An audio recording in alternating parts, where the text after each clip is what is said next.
Welcome to the Cryptid Wrangler podcast. We ask the questions others don't even consider.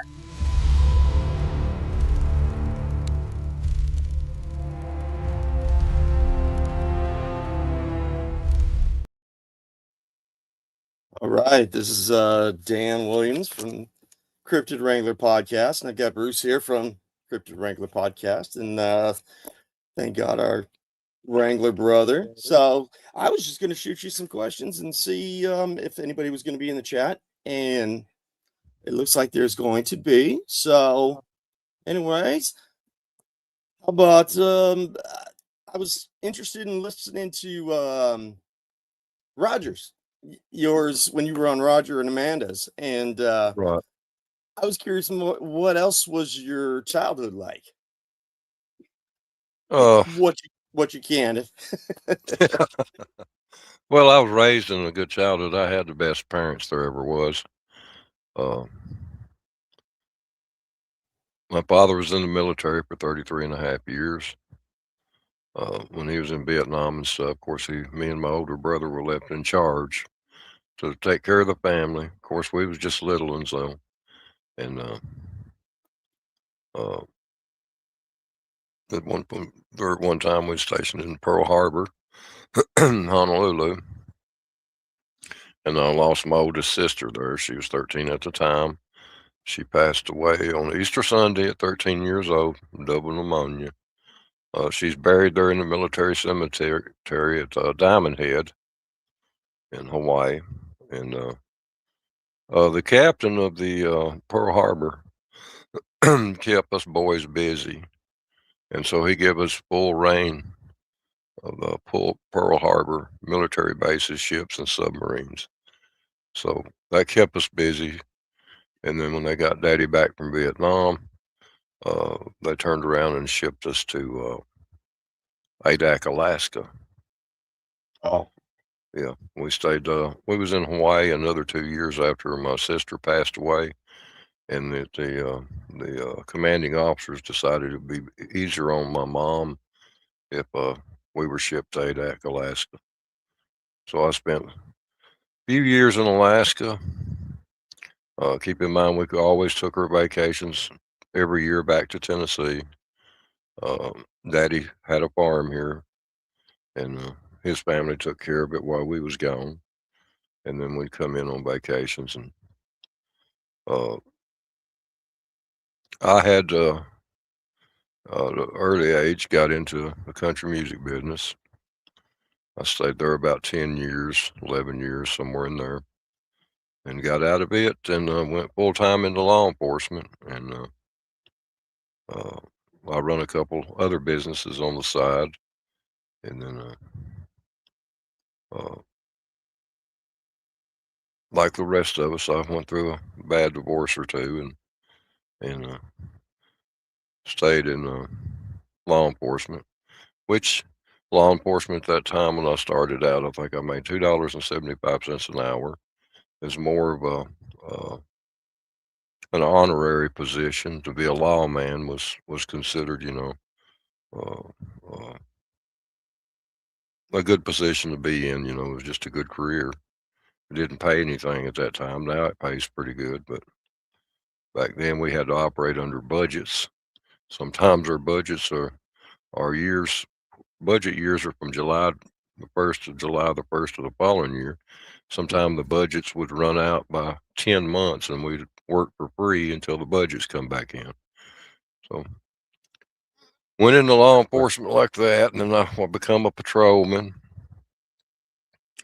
I done that a while, and then become a sergeant, and then went from sergeant to sergeant of patrols,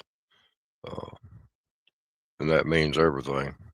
And then I went from sergeant of patrols to detective.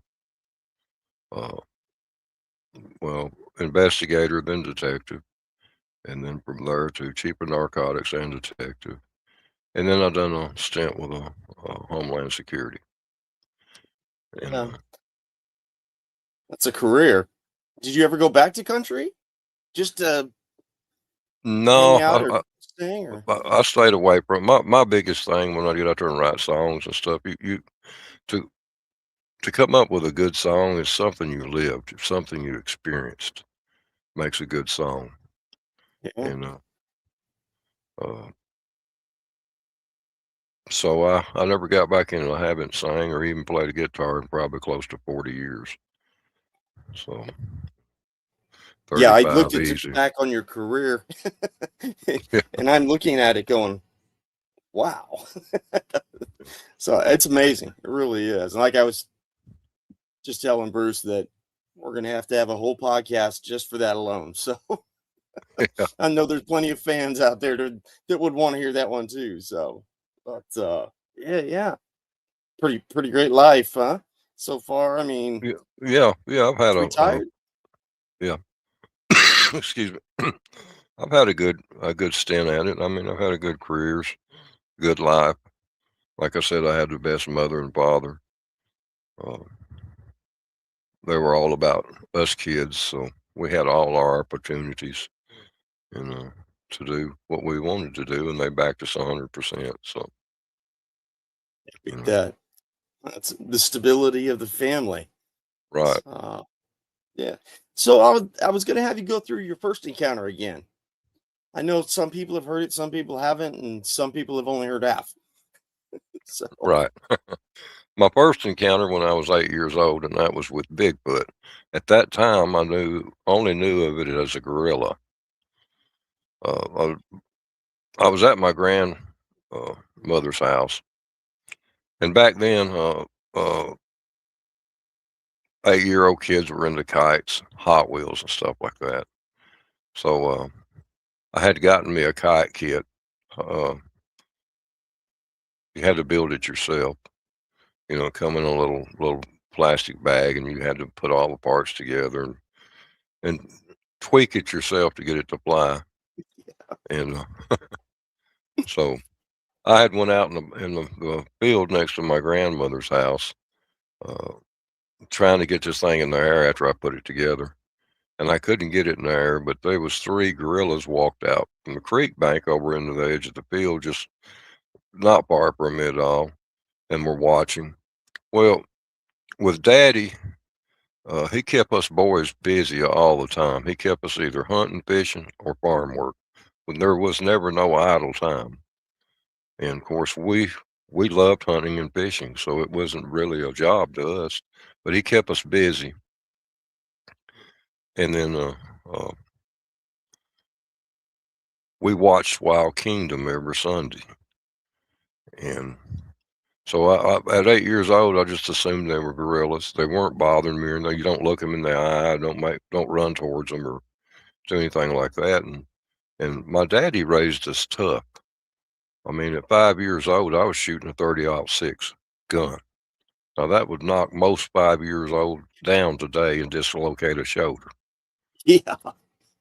We Oh, were in Alaska, so we had to learn how to shoot at a very, very young age. And then we hunted all over the United States and other countries as kids and fished. Uh, we done a lot of salmon fishing and halibut fishing in Alaska. But anyway, back to this first encounter. 3 gorillas walked out in the field watching me. I couldn't get the kite in the air after several attempts and a few minutes. Uh, I went back in and I told my grandmother I can't get my kite in the air, but there's 3 gorillas out there in the field was watching me. And I just casually brought it up, didn't think anything about it, just 8 years old. And she's like, honey, we don't have gorillas here in Tennessee. And I said, oh, yeah, it's gorillas. I watched them on Wild Kingdom and with Daddy and the rest of the family. She said, no, there's not any gorillas in Tennessee. If there's a gorilla, it's in a zoo somewhere. There's none in the United States, much less Tennessee. yeah. I wasn't going to argue with her because I'm 8 years old. I know it was gorillas, and they're not scary to me. I mean, we have seen them in zoos and everywhere else, so it didn't bother me. Uh, so I told her, so I can't get my kite in the air anyways, and she said, well, you ain't got a tail on it. I said, a tail? She said, yeah, you're gonna have to have a tail. So she got an old sheet out of the closet and she cut it up in strips, made me 3 long pieces and tied them together with a knot, and then put that on my kite, and told me to go back out there and try that. Well, when I went back out there, they had gone in. They weren't back out in the field anymore, so I got the kite up back in the air after a few attempts, and then was letting out the string, and they walked back out again. There's two big ones and a smaller one, and they walked back out again, and I'm flying that kite, and they're watching the kite too. So everything's good. I'm not worried about them. And then I start bringing the kite in. The closer the kite gets in, when I could run out of string, I start bringing it back in. And it gets in probably 50, 75 yards. I'm pulling it in, still flying in the air. And they get closer to me, but they're watching the kite. They're not interested in me. Well, the kite gets down to about, I'm going to say 40 feet, and it crashes. It just does a nosedive. And so I walked over and picked up the kite. They're still standing there. And when I walked back towards the house, they just went right over a little bank back into a creek branch. And then I went back in the house, and my grandmother said, "Did you get it up this time?" I said, "Yeah, it flew good this time." I thanked her for helping me out there. And I said, "But they come back out and watch me." And she said, "Well," it said, "those are not gorillas." And so about a week later, we wanted to go up and check on my great-grandmother, my great-grandfather. My great-grandmother is a full-blooded Cherokee. So we go up and we check on them. I ride with my grandmother. We go up there and we check on them. Well, I'm outside talking to my grandfather. He's got a cane back chairs sitting out in the yard. And he's sitting there whittling. And I sit down there next to him. I pull a chair up there and sit down there next to him. And he hands me an old pocket knife out of his overalls. I stick a cedar to whittle on. And he didn't talk much, but he would talk to me.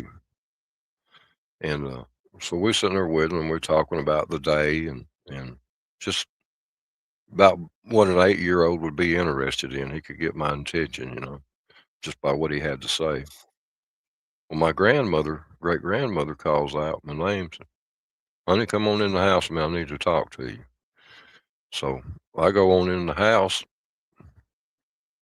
She cooks on a wood stove. At that time, they had no electricity in their home. She didn't believe in it. She thought the electric cook stove was something the devil had come along with. And Now it's the whole electrical right, area right, or companies together alone is pretty much the right. devil. And she had made me some cat head biscuits, had some preserves there. We had strawberry preserves. I believe there was a pear preserves, and then she had warmed me up some molasses too. So I knew what she had me all kinds of goodies there. And you talking about good? That's some good eating. But anyway, she said, "I want to talk to you about what you've been seeing." And I was like, "Okay." I had no clue that my grandmother had told my great-grandmother. And she said, "Those things that you're calling gorillas are not gorillas. Those are hairy men." And she called it a name, and I can't remember, Natanhu or something. Anyway, they have a name for Bigfoot. And said, "You're not seeing gorillas. You're seeing the hairy man." And I said, "Well, I mean, we watch Wild Kingdom, me and Daddy, and all of us, and that's what they are. That's what they say they are." I said, "No, that's not the same thing." And so she told me a story that her grandfather told her, that they had the Cherokee lived in lodges. They didn't live in teepees. And she got into the whole details of it, and told me that a hunting party went out and they had killed deer. I think she said an elk and possibly a bear. I can't remember what all she was naming off. But they always left 2 of the members to guard the meat off what they call the meat pole. And that's just to keep the scavengers and stuff away. And sometime during that night, something had come in and killed 2 of the tribes member and took all the meat. So the next morning they put together what they called a hunting party to track this down to see what it was. And they did the hunting party caught up with them about midday, and it wound up being these hairy men.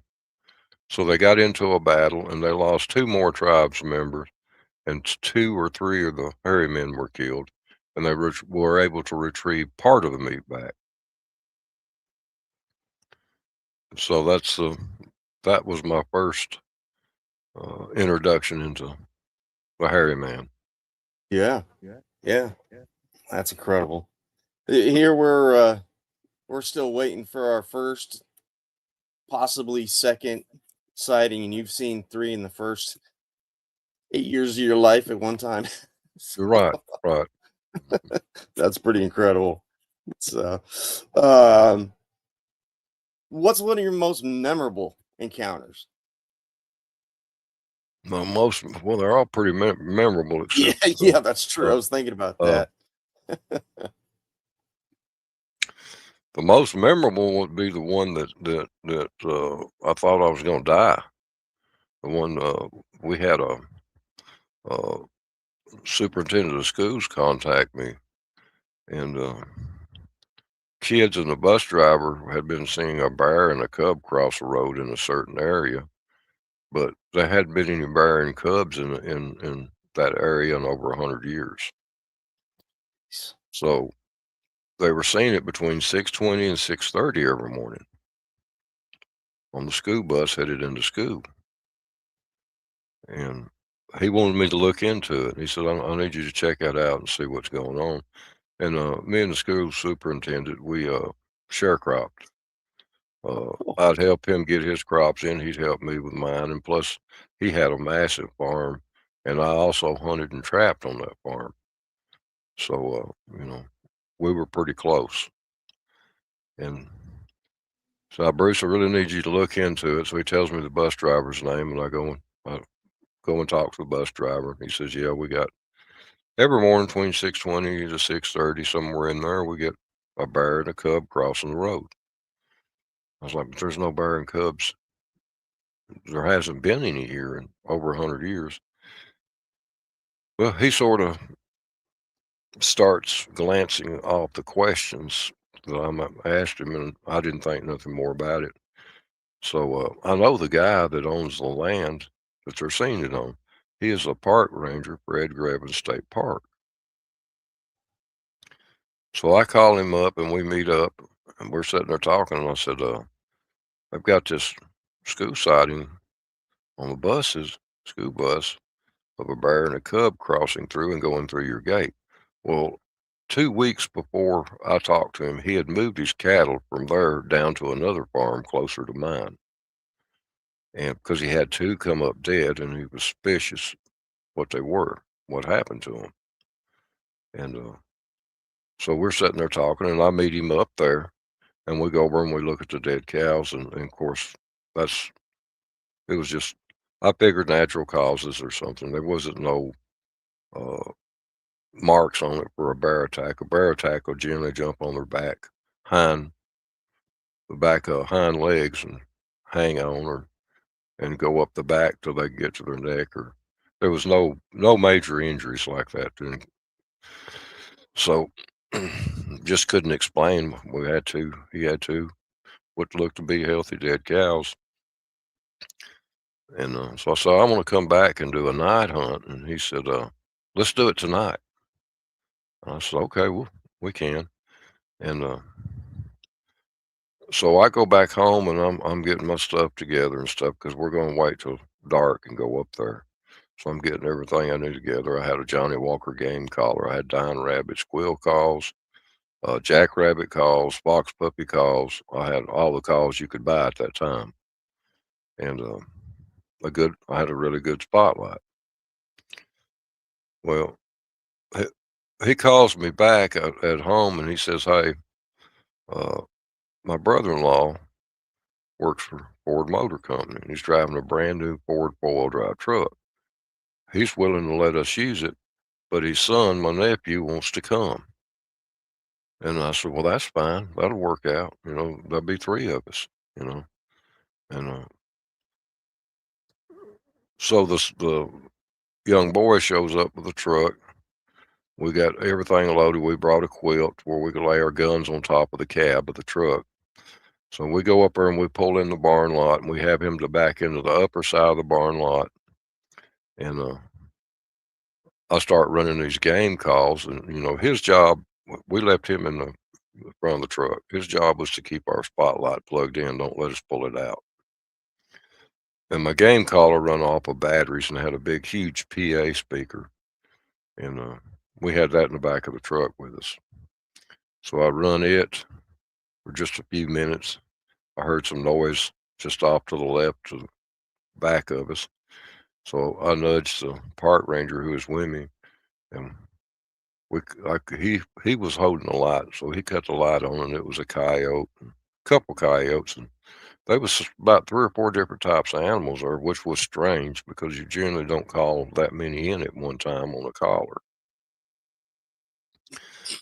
So back then, if you were on property, the landowner's property, and you were going after something that was messing with his cattle or whatever, you had the right to spotlight it and shoot it. The law is very, very thin in that area. You have to be in the right. He had cattle on the property, so that gave him the right to use a spotlight. We had 2 dead cows, unexplained deaths, give us the right to use a spotlight because we're going after something that was reported to us that could have possibly killed his cows. But looking at the cows, I had a pretty good idea that unless this bear scared the cows to death, I mean, that would have been the only way they would have died. So we're in the back of the truck, and I'm getting ready to shoot one of these big coyotes, and we heard this scream at the top of the mountain, and it was just a god awful scream. So I nudged him and I said, hold up shooting, just keep that spotlight on. So I reached down and I cut the game collar back on and run it probably 3 minutes, and we just heard all this huge crashing like a bulldozer coming off the top of the mountain. And so I cut the collar back off. Well, it just keeps coming down and it's coming towards us. Well, it steps out in the field and it's just a gigantic man covered in hair. He's a monster. I mean, he's screaming and is vibrating her body. Well, he takes out and he runs towards us. Now, keep in mind, we're in the back of the truck, standing up. He runs towards us. And as he's running towards us, we reach back around and get our high-powered rifles. The park ranger's shooting a 30-06. And I'm shooting a lower caliber. And it stops. We know we cannot get in the truck. We cannot jump out of the back of the truck and get into the truck. He's too close. So we have no other choice but to shoot. This thing's going to kill us. I mean, it is mad. And we started to take the shot, and this thing let out from a low beller, bull beller, up to a high-pitched sound, and it zapped us. It's like electricity went through our bodies, and we couldn't move. I've had that recently with sciatic. I know what you're talking about. So the young boy that was in the truck under the driver's wheel, keeping her spotlight plugged in, those trucks back then had them big old mirrors on the outside. He could see it with that spotlight on it. It terrified him, so he started the truck up and dropped it and drive and took off. Well, when he took off, it threw us to the back of the truck, and we come out of that state we was in. And as I was going over the tailgate, George, the park ranger, he grabs me. And I get back in, and we're at the very back end of the tailgate now, sitting down. That's just the way it worked out because we lost our balance and went down. And this thing takes off running us. He's running the truck. Now, we're scrambling trying to find guns, but we're both locked in on this thing because we've never seen nothing like this. I mean, this is a massive, creature. How tall do you think it is and weight? To us, it looked like it was 12 foot tall, but I'm sure it's probably 8 or 9. It was just the massiveness of him was just unreal. I'm talking about a 4 foot to 5 foot wide chest and probably 3 foot thick. Jeez. And the boy goes through the gate there and hits this road. When he comes out, he makes a left and heads back down the road towards home. Well, this thing is still behind us running us. We're up to 30, 35. It's still back there. I mean, we're looking right off the tailgate right at it. It's still back there. Yeah, it's got to be scary for you too. Right. So we went around the curve into a straight stretch. When we got in a straight stretch, now keep in mind the truck was all over the road. This is a gravel road. You can't hold it still. He gets it up to, I'm saying, 40 or 45. Well, this Bigfoot starts fading out. He starts losing ground. So we get to the young man's house who's driving the truck. When we get in his driveway, he jumps out of the truck with it still in gear and running, and runs in the house. Well, George is on the driver's side. He jumps out of the bed and runs in there and jumps in the truck and gets it back in park, cuts it off. The boy's daddy comes out, and we're trying to tell him what we've seen, and the mama comes out screaming there's something wrong with her son. So we take off running and go in there. He's in shock. He's not talking. His eyes are just fixated. His lips are shaking. His hands are shaking. He won't respond. You can wave your hand in front of his face, his pupils, everything. Nothing was responding. We knew he was in bad shape. So we kept talking to him, and we finally got him to where he could move his mouth. And in just a minute, he said, "It's coming to the house and it's going to kill every one of us." And that's all he said. Well, his mama had made us all hot chocolate, and we were sitting there drinking that hot chocolate. And the boy got to where he could halfway talk, but he was nowhere near as right. And I told the owner of the land, the park ranger, I said, "We got to go back up there." I said, "We've lost some guns. We got to go back and retrieve those guns." He's like, "I ain't going back." I said, "You got to. It's your farm. I ain't going back." He wouldn't do it. So we waited around till after daylight. It's way up in the day, 7, 8 o'clock in the morning. And I call that way up in the day back then. And I told him, "Let's go up there and get those guns." He said, "All right." So he agreed to go with me while it was daylight. So we loaded up heavy with some heavy caliber handguns. And then I brought a 12 gauge with a slug gun. And then he brought another gun beside. I think he had a 44 mag on him. And we went back up there. We found one of our guns in the edge of the road there with a busted stock, and then we found the other one in the barnyard. It wasn't hurt, but that's not all we found. There was massive human footprint tracks there.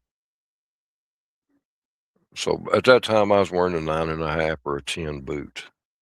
So Let me interrupt you 1 second here. How old were you at that time? I'm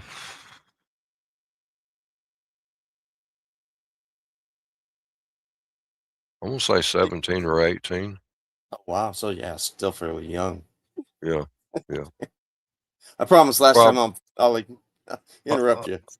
I think I was probably closer to that. I may have been 18 at that time, because somewhere there shortly or right before that, I had to go to the post office and sign up for the draft, on my birthday. Gosh, yeah, that's right. And so I was into law enforcement at that time. I was a part-timer. And but the track, I was wearing 9.5, 10 boot. I laid my boot sideways in the track. My boot liked about a 1/2 inch being as wide as the track. So I turned around and put my heel in the heel of this track, and then put my boot to the toe of my other boot, and I still liked 1.5 inches being as long as the track. And that's just the pad. I'm not counting the toes because Yeah. my boot's inside the step of this thing. I didn't put my boot to the side of the track. I put my boot inside the track.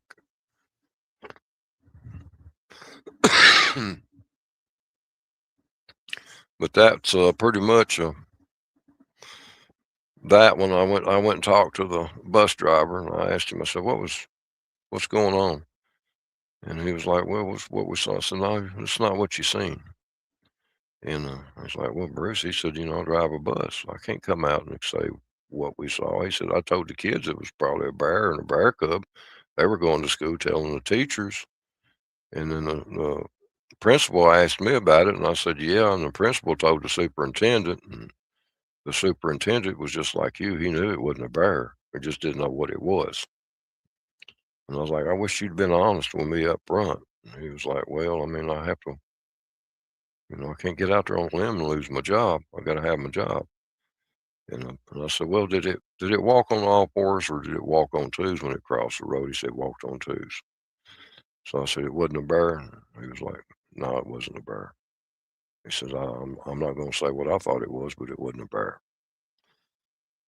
And So, that's still happening today, where people can't yes, come out and say exactly. what it really was and how many years later.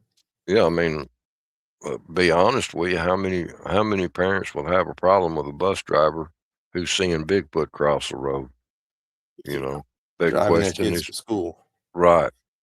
But the one good thing about this, the kids were seeing it too, because the kids is the one that reported it. The bus driver wasn't going to say anything. He's trying to pass it off as a bear. Either story, it's still out there.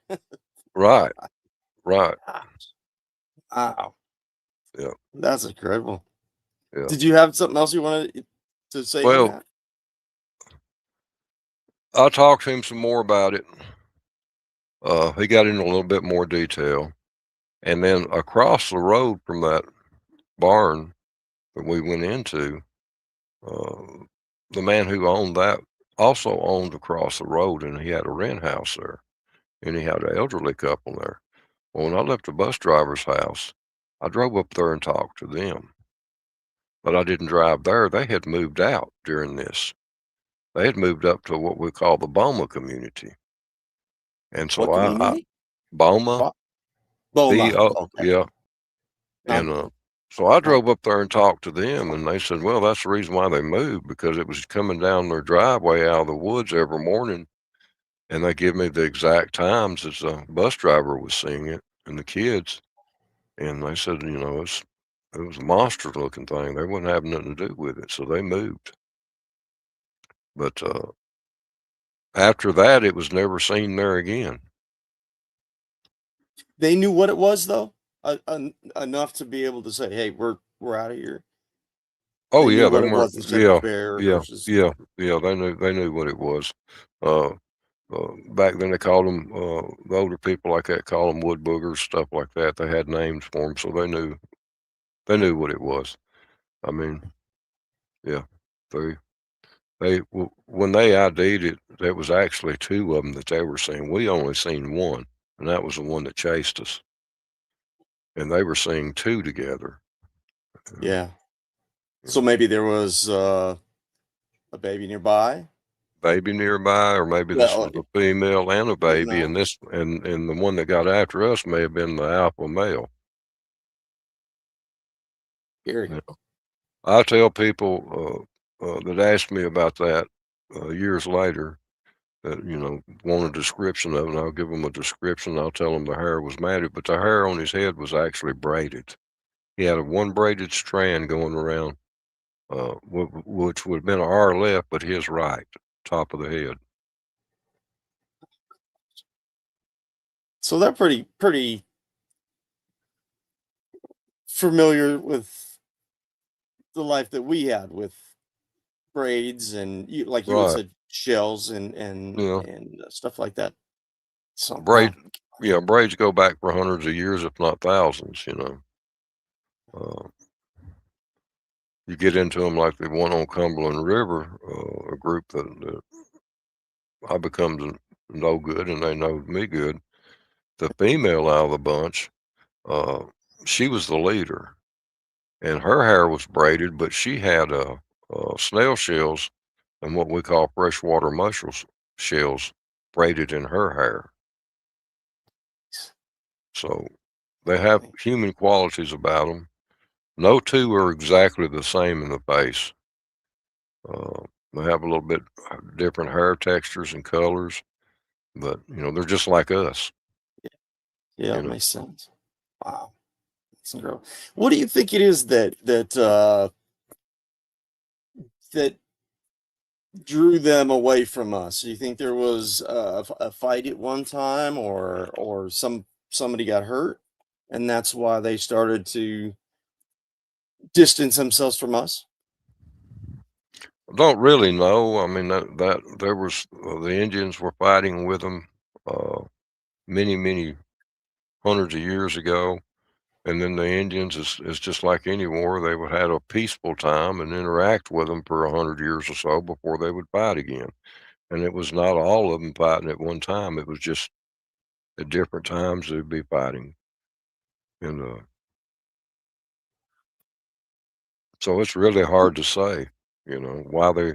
Yeah. I think they crossed the land bridge, in my opinion, and they're just another species of human that the scientists and stuff don't want to own up to Yeah, they publicly. don't own up to much Publicly. anything anymore. Yeah, God, publicly. I mean, yeah. there's no doubt that the government and everybody else know they're existing because they are protected. And if you look at the land theory, we have 21 species of humans. They could have very easily been 22 or 23. Now, a lot of people argue the point, well, if so, there'd have been one found dead, or we'd had better evidence than what we got now. Hey, we got millions of pieces of circumstantial evidence. We every day in a courtroom with 2 or 3 pieces of circumstantial evidence send somebody to the pen for the rest of their life. So the circumstantial evidence is there to prove 100%, but the higher people is not going to let that happen. And you got your timber industry, your land industries, your mineral rights industries, people going after uranium, all these industries who fund and lobby Congress and senators and stuff. They're just not going to let that happen. They protect them to an extent, but they're not going to come out and acknowledge it because it'd be like the spotted owl or something. It'd be put on an endangered species, and then there went all that timber that everybody was going to harvest, and that uranium and all these minerals, gold and stuff. A lot of money coming out of the Right. government to protect that. Yep. Crazy. Let's see. Oh, I was curious about the Dogman pup and laser eyes. You had Yeah. said that the eyes were like marbles. They were crystal like. Is Yeah. that right? They look like glass, like you're looking through a window. Yeah. Yeah. It's just Do you think that they grow clear. into the Yeah, I think that. backlit eyes? Well, I think the pup was a young pup. His eyes might have not been fully developed. You know, uh, Huh. that's what I believe, but that may not be the case. That's just my observation of it when I looked it over. It was, A lot of people think that there's just the golden or the amber eyes. Are there other colors? yes. There's you get the green eyes, you get the what I call the photolensic eyes, like we do. When somebody takes a picture of us, at Christmas time or something, and it's not very well lit or something, Oh, we'll have that glowing in our eyeballs. yeah. Uh, you know, so yeah, it's just different colors. Mostly amber, gold, and red is what you're going to see in dogmen. Wow. What do you think would change that? Do you think that they would have uh, gained species with something similar, like Well, with koi the laser, wolves? And, yeah, with the laser eyes emitting a red spots on my shirt. about half the size of a coffee cup, each spot, bottom of a coffee cup. You would think there was probably a supernatural aspect to that, but it could be just something normal, and or it could be somebody's asset. You never know. You know. So how do they know the difference between a military asset versus flesh and blood, or even Well, supernatural? military assets is going to have all of them going to have a German Shepherd head. German Uh, Shepherd. yeah, if it's closely watched like in monitors like it's supposed to be, it's going to have like a leather jacket type thing on its body, and a lot of times it'll have a spike and some kind of tracking device. So it's real easy to tell this is domesticated and not wild. Did you hear? You said that your father was in Vietnam. Hmm. Have you heard any stories from him that would relate that they were used back in Vietnam too? Well, the Dogma? story, my daddy was started out in the Korean War, but he told me about a time that during the World War II, which he was not in, that the Germans used these German shepherds around airports, and that they were extremely unusual, and they walked and looked like a human being, but they were German shepherds, and that's what Would they think they're protected the. masks? Yeah, they were leashed and muzzled, and then that's what the Germans used to protect their airports. You know, so but we're talking about military airports where civilians didn't get to see it. You know, you're talking about military personnel that slipped up to these airports to bomb them or give coordinates for planes to come in and drop bombs, would run into these things. But he did say he did run into something. He wouldn't talk about it much. He wouldn't say much about it. It was between an ape and a man in Vietnam, in the jungles of Vietnam. He talked about that. It was three-toed, had three massive So, toes. Yeah, and a you know. lot of this I'm going back over because I've had probably 200 questions to ask you from people just last week alone after hearing about this. So that's why I'm just kind of reiterating some of this so that the people can understand a little bit better. Just because Right, you have so much knowledge and experience and time with them that most of us even have trouble just correlating the theories that we have or that right, we've had to, tried to answer after 40, 50 years. So that's right. incredible. Wow. So they were believed that they were using Sasquatch back then too in militaries, or No, just the there's dogma for the the dogmen were, but the ones that Daddy encountered in Vietnam were just they were wild, but they were a species similar to like we have here. Now he wouldn't call them Bigfoot or anything else, but he would just tell them, they had some kind of ape, human-like creature in the jungles of Vietnam. wow. So, That's crazy. What I meant to ask you too, what was it that you trained differently? Well, if you can answer this, if you can't, but, with restrictions, I totally understand. Homeland Security, would they teach you interagency communication, or did they have you out doing special assignments? Or if you can't, totally uh, good. both, both. Both of them. Yeah. Okay. Yeah. Wow. So they have been using these for quite a while, I imagine. Probably Yes, even longer, yes, since yes. before World War II and whatnot. So, wow. Jeez. Let's see. Let's see. You already answered most of my questions. Oh, what county were you working for? Did you say when you were working police officer or sheriff? I was working for, let's see, let me see which ones I can give you. If you can, Yeah, if I was not, working for Red Bowling Springs Police Department at one time. okay. Yeah. Okay, Red Bowling Springs, Tennessee, and I was working for Clay County Sheriff's Department at one time in Salina, Tennessee.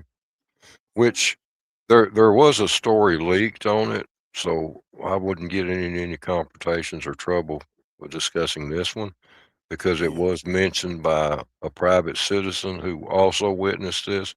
But we had one that was killed by a truck on the new road there in Salina, Highway 52, and right outside Salina into the county that we loaded on a rowback, and that was a Bigfoot. What was your estimate size on that one? Height and We generally. did we didn't okay, we didn't take the time to measure it because we started getting Right. too many people showing up. We couldn't control the scene. Uh, it was too heavy for 4 of us to even just grab an arm and try to move it, so we had to have a rollback come in and winch it. Yeah. Uh, but no, it was a haul. So I would say 8.5, 9.5 feet tall. Uh, Wow.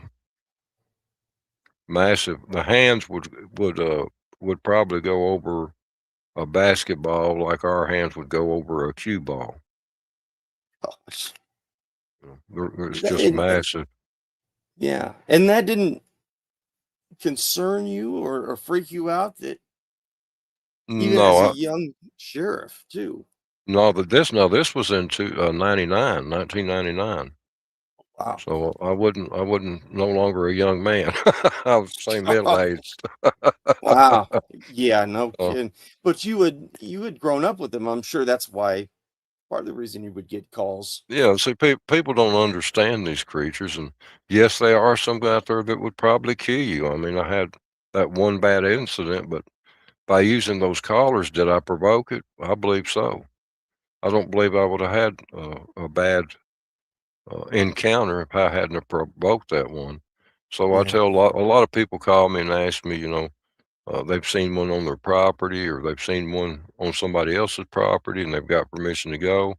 How to contact them? Well, don't use wood knocks and don't use calls until you get some experience under your belt because uh, it could go bad real quick. So this was taught to most sheriffs in that area or in those areas. No, it wasn't taught. No, it wasn't taught. No. But in policy and procedure, whatever you run across, real or unreal, paranormal or cryptids or anything else, you kept your mouth shut. You done your incident reports and stuff and kept your mouth shut. That was part of the policy and procedure. Uh, when I got into special assignment divisions, then I was taught more about how to handle these cryptids. But the reason why I was one of the people that was chosen is because of all my encounters. Yeah. And I've heard, well, over the past 10 years, I guess I've heard that there's that policy and procedure in all border patrol now because of them coming up from, you know, southern Texas and I mean all the way Yeah, up through the US. right. Imagine, gosh. So you think they migrate with food or is it Yes, just in marked it's off areas? it's a yes and no question. Answer, I mean. Uh, a lot of these researchers and stuff, and I'm not saying anything bad against them because it tickles me to death to hear other researchers have encounters, and if they say how they had their encounter or how they make their encounter happen, I still learn new things and that I can use out in the field too. But the key thing is when you're hunting these cryptids is knowing what their food source is, meaning there has to be certain trees and certain vegetation in a forested area that would hold these. And once you learn this, your encounters will go up because it's just like squirrel hunting or deer hunting or anything else. You know, if you're hunting a ridge that has no nut crops on it, you're not going to kill squirrels. You're not going to harvest squirrels. With these Bigfoot, it takes certain plants and certain trees before you're going to be in an area they're going to be in. And Okay. I try to stay away from the high country because they seem to be a little bit more aggressive, coming in night, messing with your camp, may even damage some of your stuff. But when you get down on what they call the river clans in these deep hollers, it's maybe a mile off the rivers and stuff. You got to go by co-wash, which is a plant, and that's just one of many that has to be in that area before they're there. So you go in looking for this stuff. You're looking for the plants and certain type of trees. When you find that area, then you want to concentrate on that area for footprints and stuff, but you want to keep coming back to it if you don't find anything at first, because eventually there'll be a clan migrate in and they'll use that specific area. That one holler or two hollers, they may not come out of that certain area. And it's generally in an area that's hard to get to. And then when the vegetation and the trees match, then you pretty well know I've got a good, you up your chances of encounters. Now I know what I used to work at GNC when I was a kid. Black cohosh is similar to herb that we use. Are they similar to a Ginseng, lot of herbs? Ginseng, yeah, yeah. They ginseng, use the there's same plants for those purposes, or just because it's medicine. a Yep. food? It's a Really? food source and a medicine source for them. So they do know. Wow. Then you got the tree, so the Indians called them bark eaters. Some of them Okay. were bark eaters because when they would find them in certain areas, they'd eat so much of a bark off of a tree. But Well, they just nicknamed them bark eaters when in fact yeah. it's to do what's uh, with the vegetation, the trees, all has to be specifics. So you got to train yourself to know that this certain area carries all this in it. And you need at least 5 or 6 of these items, plus the trees that go with it, and then it ups your chances. And then you go in and you look for your structures, whether it be Y structures, your X structures, footprints, tree breaks, tree twist. Uh, look for a cave system around. All these up your chances of in having a what I call a good friendly encounter. Yeah. Yeah. Wow. That's crazy. I mean, as you keep saying too, they're exactly like we are.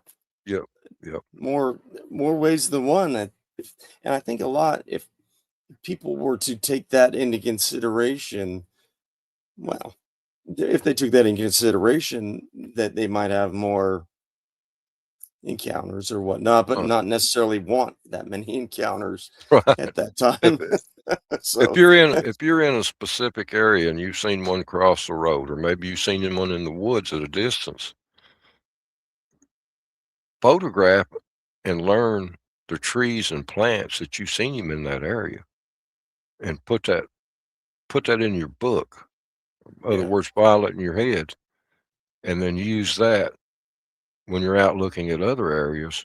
Because if you're not finding this stuff, you're wasting your time. Now, I imagine that was not taught to you, I had to or learn that. I had to you learn had to that. learn that? Yeah. Yep. Gosh. I mean, the sheriff's department didn't teach you that.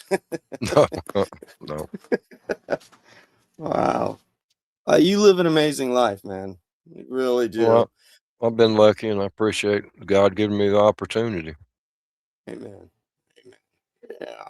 Yeah, because I mean, if they had just stopped and listened to a couple podcasts with you on it, you get this total different idea and criteria of what they have, we do, what they use, we do, different things like that. Yeah. So, Same way with people go in the woods and put up trail cameras and stuff, which that's fine and good.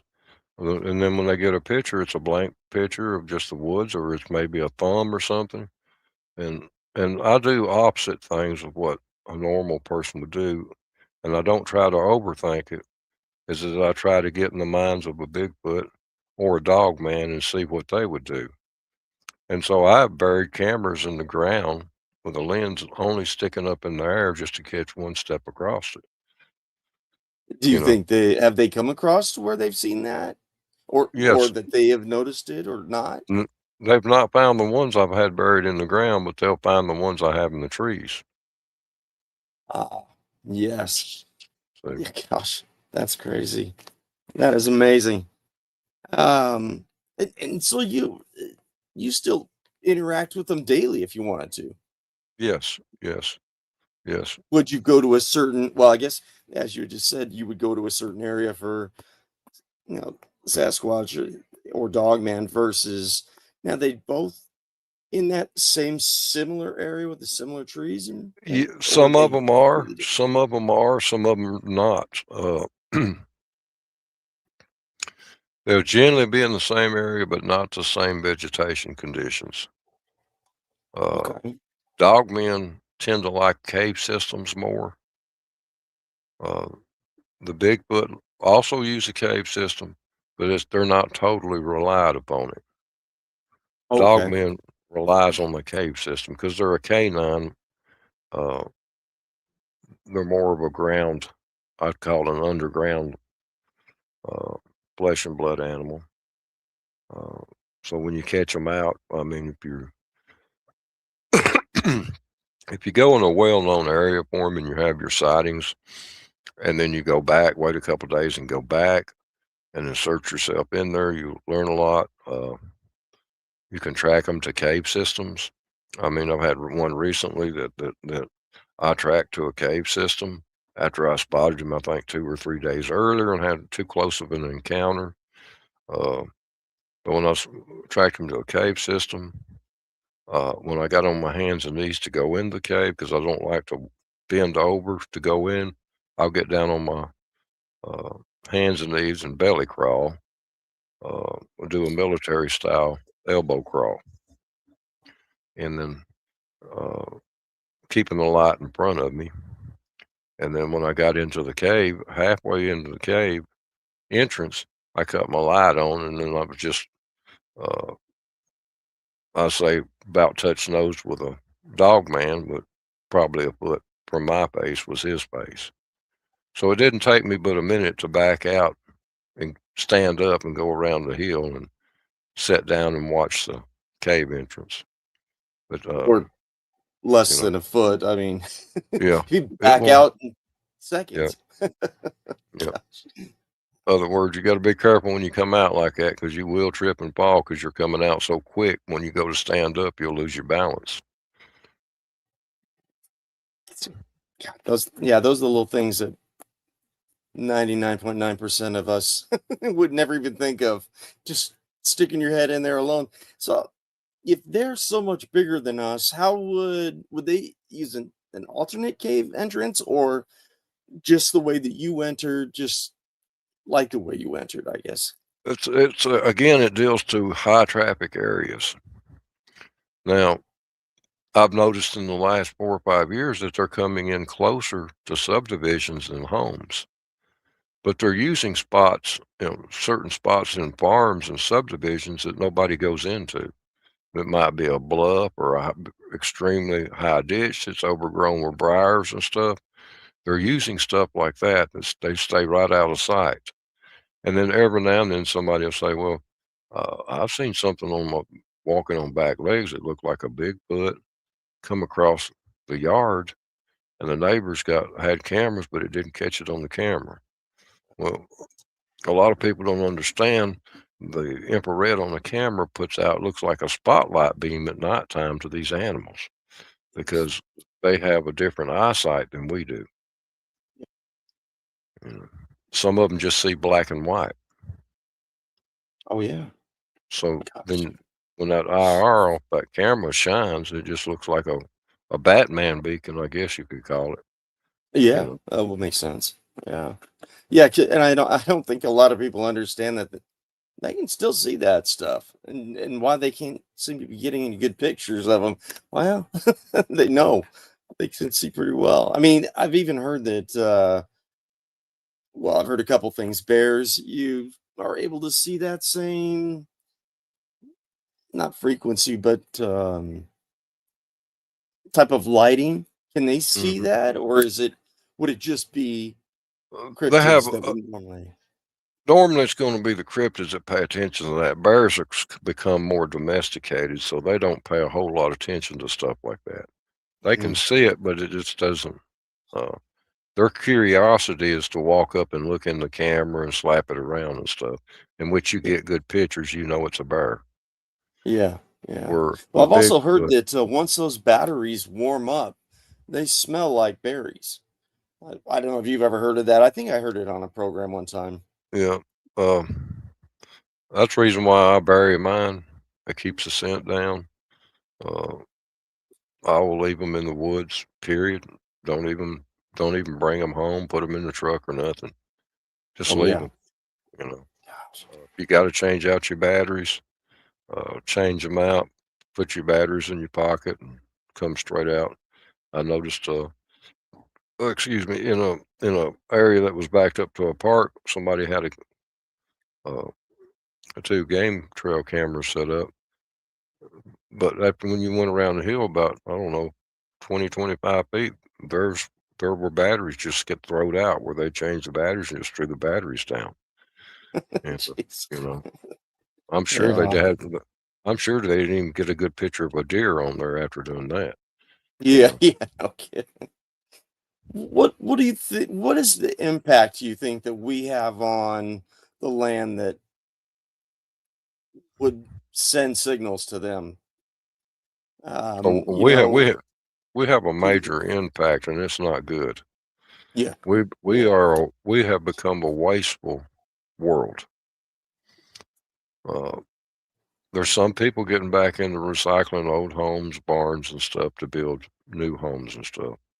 Mm, But we demand in the population growth so much wood, and then in other things, gold and stuff for our cell phones, uranium, all these other things, and we are taking away their habitat so quick. That's the reason why a lot more people are seeing these things, and uh, a lot of people won't talk about it, and and then there's a lot that know they exist that don't want it talked about, so they'll troll these sites and stuff and give people hard times and want pictures and stuff. When uh, if you're a knower, not an experiencer, not a I'm researcher, glad you but said that. Yeah.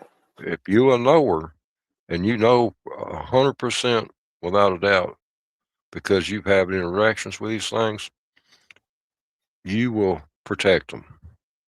You will not show pictures. You're intermingling with these things like you would your friends at work or anything else. So when you release that picture, uh, the technology we got today, that picture can be GPS down to a size of a dime. So they got your location. They got your Bigfoot clan's location. They got your dog man's location. And people don't have good intentions. We have to be stewards of the land and of this world. And you get into uh, say these huge national parks, and people come up missing, and a lot of it, the rangers will put off on bears or different things, and they never recover a body. They may recover a backpack or a pair of shoes or a sock or something, but they never recover the body. And I think that's because of when you get into those areas, these cryptids have had bad experiences with human beings, and we have harassed them. And you never know which, if you come up on one in the woods and you're not prepared to know what you're doing, and he's been shot and he's laid up for 3 months to 6 months and come close to dying and everything else, he's not going to care a whole lot about people after that. No. Jeez. Yeah, I don't blame him. Mm, I don't blame him at all. In fact, there's a lot of things I do that humans do that I don't blame, right, Sasquatch and Dogman for protecting themselves against or whatnot. I mean, it's insane when we step back and look at the stupid things that we do. That's only 1 or 2% of civilization, because right. most of the time nobody cares enough to step back and look. Hey, what are we doing to destroy the grounds that they're at? So it's interesting that might be another reason why they're having us chased out of certain places too, even if it's not where their hunting area is at and whatnot. They don't want us in there because we're just going to end up tainting the whole area. Yeah, or we'll So kill them or their family members. So yeah, we're the enemy. yeah, Until you show respect to them and let them know that you mean no harm and stuff, uh, you don't have any problems with them. I don't have any problems with them. I interact on a regular basis with these cryptids. I don't have any problems. Now, with that being said, I'm not going to say this evening I may be eating and laying in a pile somewhere in the trail like a yeah, horse yeah, turd, you know. yeah. Gosh. But Yeah. I mean, and that might be another way of improvising to set us off course after a while. So uh, that's incredible. Um, oh, and that was another thing that you had just said too, being a knower, right, which I I'm not sure if you came up with that or if it was a generalized term of I've most always people, but yeah, I've always said I was a knower. I think most people say experiencer. yeah, yeah, But I've always said I was a knower because uh, knowers have nothing else to prove. I can't go out here and convince somebody uh, that I seen a rattlesnake in my front yard. They can only take my word for it. But I know what I seen, so I'm a knower. It's not a. It wasn't a quick run by or a blurry picture. I know what I interacted with. Okay. Now, before the word dog man come out, it was werewolf. We knew him as werewolf. yeah, Now, that's society. When you get into Appalachian Mountains, they know them as lions, and it was superstitious to talk about them. So they've been seen for hundreds of years, but they just had different names to them. And of course, we associate werewolf with England, yeah. and that's where that Or comes Hollywood. from. You know, Hollywood has right, destroyed that name. right. But Dog Man uh, goes back to even past Egyptian times. Yeah, You had people cynocephaly. walk. Yeah, you had people walking around that had German Shepherd heads on their lithographs and paintings and stuff. So Yeah, that's come. yeah. That's in fact that's one of the book that I'm working on is this cynocephaly that go back from 7 to 10,000 years. Right. People think, oh my gosh, well they've called him Dog Man for so many years. No, no. In fact, that's just a one man's relative term to it. Right. Right. So, yeah, Yeah. but cynocephaly, I mean, every time I read more on them about in the Bible, the Greeks speak about them, how that Tasius, who was a Greek physician, also said that hey, cynocephaly we believe in men that change due to the lunar cycle. We do not believe in, and that Right. was 10,000 years ago.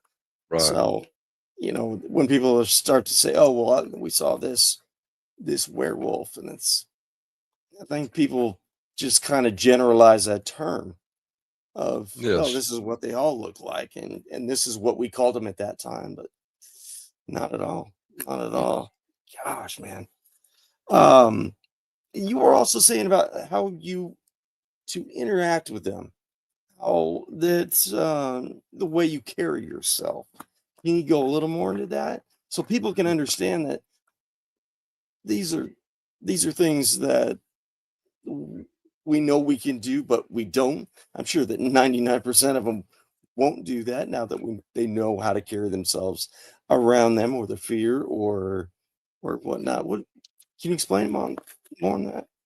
The worst thing you can do is when you see one is go into the flight mode, is to run. Okay, Yeah, they're used to seeing that. They're used to seeing people who they step out of the field intentionally to make those people run because they're going to run. They'll mess with hunters and stuff because most ethical hunters know that when that bullet leaves that barrel, they own it. Okay. So you're looking, most people on their first encounters and stuff is looking at something they've never seen before, so they don't know if they're getting hoaxed or if their gun is big enough to handle what they're looking at. And can their yeah, nerves handle it? yeah. Because it's just like when people are young and first get into deer hunting, a big 12-point walks out, they get buck fever and start shaking, and they couldn't even hit the side of a barn. So you've got to hold yourself. Uh, Everybody gets fear, but you got to learn how to overcome that fear in those split second uh, happenings to ensure your safety and that you make a right decision. Because it'd be terrible to be in an area that you seen Bigfoot in, but you seen what you thought was a Bigfoot 100 yards away, and you pull up all of a sudden and throw out a high-powered round, and just to walk over and find out it's a guy in a ghillie suit. That would be bad. Well, anyway, these creatures know that 9 out of 10 people are going to run from them, so they're going to shadow them. Sometimes they'll run behind them, but they never catch you. They do this on purpose to get you out of their woods. Uh, they'll follow you to your vehicle by shadowing you. They'll scare the daylights out of you, but they never hurt you. So we have to, when we have these encounters, we have to overcome that fear and get ourselves settled down and think rationally. And then once we do that, and they see that we show no fear, uh, and you interact in some way or another, I do it by talking out loud. I interact with them, but even though I have a pretty good idea, they don't have a clue what I'm talking about, but I talk out loud. They become curious. They're no longer wanting to chase me or scare me. So when I leave that area and say I go into Kentucky, Indiana, or somewhere over here in the Smoky Mountains into North Carolina, and I have an encounter with one. He doesn't mess with me like that because he can tell I've interacted with others before. Some people say it's called marking, but I don't believe in the marking part. I Yeah, believe they read the body just like we as humans read other people's body language. very true. Gosh, so many cool things, and that's another thing people ask me questions about you, and I'm like, he's the guy that can just bluntly and make it so much easier for people to understand. Oh, this isn't a theory that they do it because of this. They're hunting you down or some reason like that, and Right. it's more along the lines of. Um, this is their well, like you said, curiosity, or Hmm. the way they see us, or the way that they interpret what we're doing versus what they're doing. So Right. wow. It's- they're just as curious about us as we are them. If to give you an example, if the if a police car and the ambulance and everybody comes by your house and you pretty well know everybody down the road, uh, you're going to go down there and check it out, see what's going on. Well, they're the same way. If we go into their homes in those deep areas of those woods where they don't normally see a human, Yeah, then they're curious. They're going to be Curious. watching us and following us and stuff. And how you talk out loud, they get familiar with your voice, your scent, your way you walk, the way you handle yourself. So you go back and you might do it for 3 days or you might do it for 3 weeks, but they'll generally walk out in front of you and just feet from you because they know you mean no harm. They know you now because of your talking, your scent, and they're not going to do anything to you, but their curiosity, they have the same curiosity we do. There's people out there that's their curiosity is to go research and try to find one. Well, their curiosity is to research us, to look at us and observe us. So you can't overthink it. If you overthink it, it makes harder.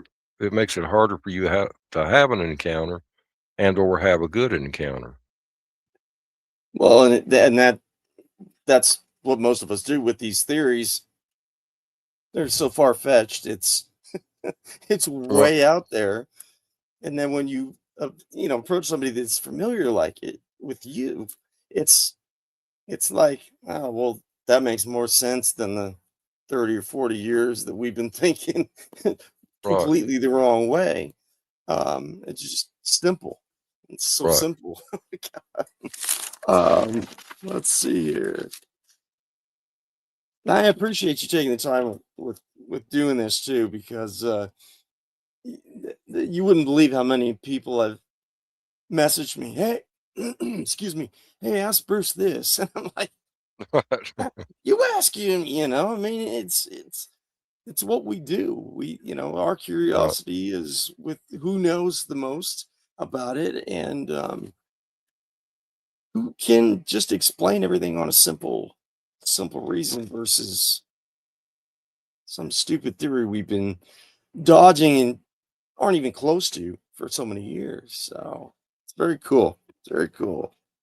Um, Somebody had asked me also, had you had any other um, encounters or sightings of reptilians, stuff like that? I think I remember hearing you say something about that once.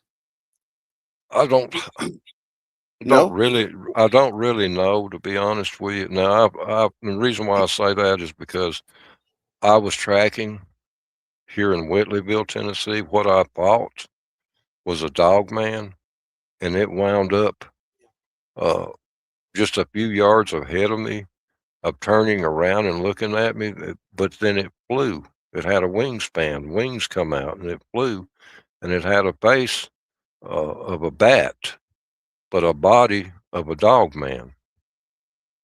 And so, is that reptilian? I don't know. I really don't know. Yeah. I Jeez. mean, I've never run into anything like that. I would put that in the supernatural category because I can't explain it any other way. Yeah. Yeah.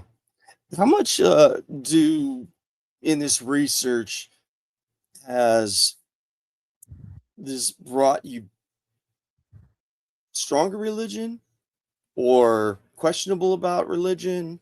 Your own religion. Right. What's your thoughts? Is it made you stronger Well, religion or just kind of questionable about supernatural? no, it has to make you stronger religion. I mean, there's things out there that God's created, and there's reasons He creates these things. So, your religion, if you're not a very religious person and you go out there and have these encounters, you will become a religious person because you can interact with these uh, people and you can thank God out loud, and they know exactly what you're talking about. Yeah, They'll respond to that. it's And crazy. yeah, so you're dealing with something that also knows God. Yeah, There's people out here with theories saying these things are devils and stuff, and these things yeah, are this and that. They could be. I don't know. I've not run into anything like that. But when God is mentioned, or Jesus is mentioned, or the Holy Ghost is mentioned, they pay attention. that name. Yeah. Yeah, because I've had plenty of friends go to me. What are you doing? Why? why are you spending so much time doing this and that? And that's all demonic. And you have to realize that. And I said, it's funny because I become a stronger Christian because of seeing what these can and can't do, whether they are demonic or not. Um, and that's what I've heard almost every other person say, that think, oh, well, that's demonic. N- Not necessarily, but we're going to have that covered, even if it is. And if Mhm. they know the word of God already, then Then they got religion. They're a yeah, creation of God.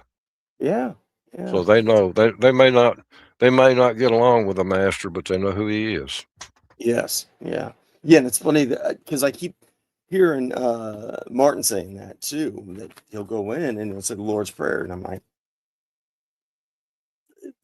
we shouldn't even have to go any farther than that. If they know that and it repels them or relaxes them, draws them in or whatnot, Right. then that's all the answer you really need. Yep. And if you're not, you might want to start cracking that Bible open, right? Right. If you're gonna get So out here and do these, like I said, I'm a knower. If you're gonna go out here and you've not seen one or interacted with one or anything and want to research and be an experiencer, uh, always say a prayer before you go in and say a prayer when you come out, and you'll have better encounters. Uh, you'll have a better understanding of how the world works. Now, keep in mind, the earth belongs to Jesus. Jesus paid the price, and his Father gave him the earth. So what's here is all under his control, and we have no say so in the matter. So what we meet out there could be people that search the supernatural and deal with ghosts and demonic things and stuff like that. That's entirely different when you get into these cryptids. You know, when I'm messing with Bigfoot and Dogman, that's who I'm dealing with. I'm not dealing with Bat Squatch. I'm not dealing with demonic things with horns on them and stuff like that. That clearly are demonic. Uh, God and Jesus give us, the Holy Ghost watches, and we know when we run into things like this what it is. so there's no obvious evidence of saying, oh, well, that has red eyes, so that's demonic. Right. On You on cannot say cryptid. that because cryptids like Laser Eyes, the dog man named Laser Eyes, could have naturally mastered this.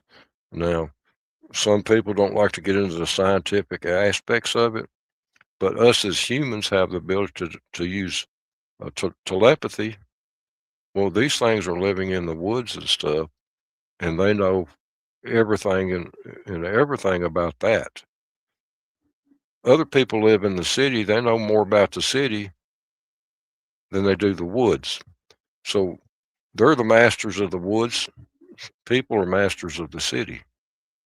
So producing that type of eye shine could be a natural thing that they've been able to master because we all have brains that are extremely unlimited. We just become closed minds. Yeah, too many closed-minded people out there. Right. And gosh, um, oh, that was the other thing too, and I know you're probably limited on what you can say about this. And somebody had asked that you've had to dispatch some of the dogmen and Bigfoot being hit by cars and different world problems that we create most of the time. Um, what's your thoughts of having to do that? Is it a I don't um, like doing that. Uh, I've come, I've not had to dispatch one. I've come close to having to dispatch them. I really have. But it's just like if you walk up on a human that's been in a bad car wreck and he's still alive, don't dispatch him. Get him yeah, help. yeah, And that's what we do. And that's what every person should do. If you come up on the ones in the woods that's hurt, try to help him. I mean, he may not let you get close to him and stuff like that, but at least bring him some stuff to where it'll help him. If you don't want to go public with it, uh, call your local law enforcement and they're not going to believe you because that's what they're supposed to say out in public. Well, we don't believe you, even though they know different. Get them to come out there. When they come out there, it can notify the right people that can come in and get to. And we're not disposing. Government's not disposing these animals. They're protecting them. They're having to. It's not an all out. The ones you got to worry about is these big corporations hiring people to go in and set out giant traps and stuff and maim them and make them sick and kill them off like that. But we're getting more and more people talking and interacting in this cryptid world, and then we're seeing phonies come out. And are they really trying to make money, or were they put out by a corporation to make a laughing stock of the cryptid world? Yeah. Yeah. And And I had heard that too, that the agencies have misinformation agents that that's go all out they there and do. Yep. there are Yep.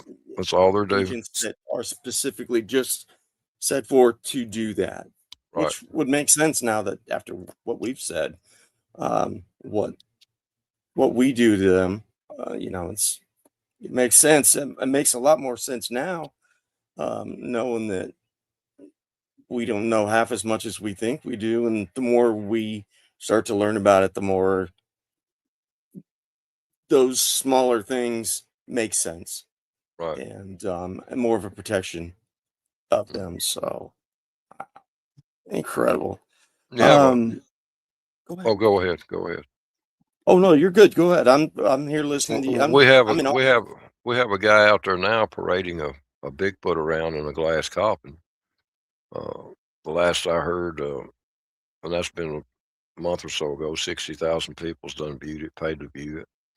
So it's probably more like 100,000 or better now that's paid to view it. But I want everybody to keep one thing in mind.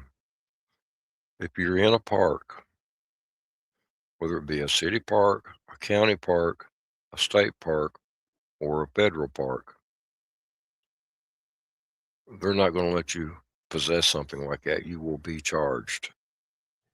You cannot Yeah. take artifacts or animals of any kind out of these places without either being permitted to hunt this animal in a certain zone, but as far as walking in and finding a dead Bigfoot and bringing it out and claiming you found it in a park, whether that park be state or government, it's all government, municipal.